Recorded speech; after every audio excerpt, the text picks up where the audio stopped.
a carbon world would be anything but crystal clear and blue.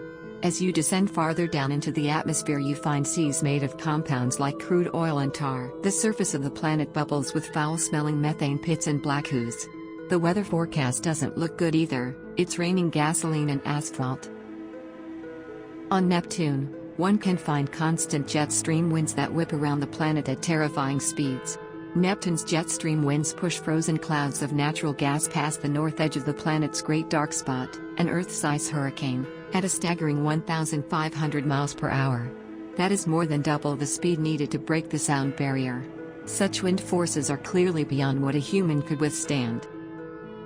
Its stars over 100 times closer to it than the Sun is to Earth. For one thing, this heat creates an extremely windy atmosphere.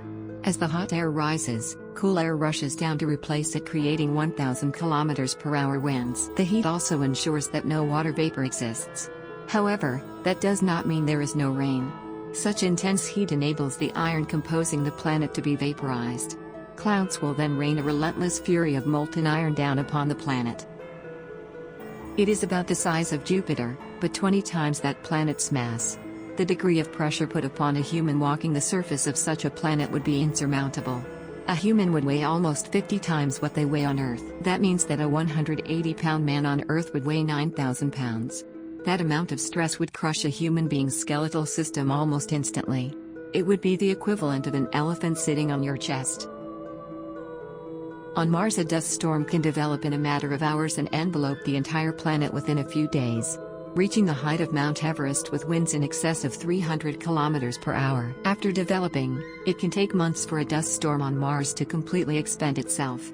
The temperatures at the bottom of the crater can be 10 degrees warmer than on the surface, and the crater is deeply filled with dust. It measures in at about 4,000 degrees Fahrenheit and orbits its star closer than any other known world. Anything would instantly incinerate in such an atmosphere. The planet's surface is about half the temperature of the Sun and twice as hot as lava.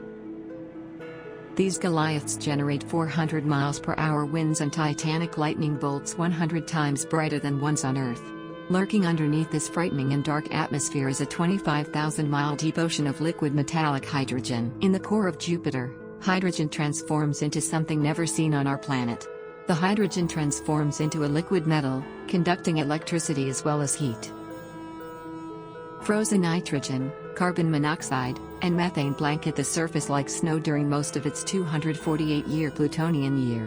On a clear day, the Sun provides about as much heat and light as a full moon does back on Earth. With Pluto's surface temperature of -378 to -396 F, -228 to -238 C, your body would freeze solid instantly.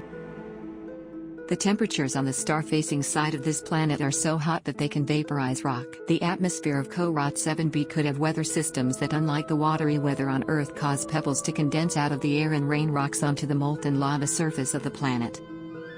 The atmosphere of Venus is very hot and thick. You would not survive a visit to the surface of the planet. You couldn't breathe the air, you would be crushed by the enormous weight of the atmosphere, and you would burn up in surface temperatures high enough to melt lead.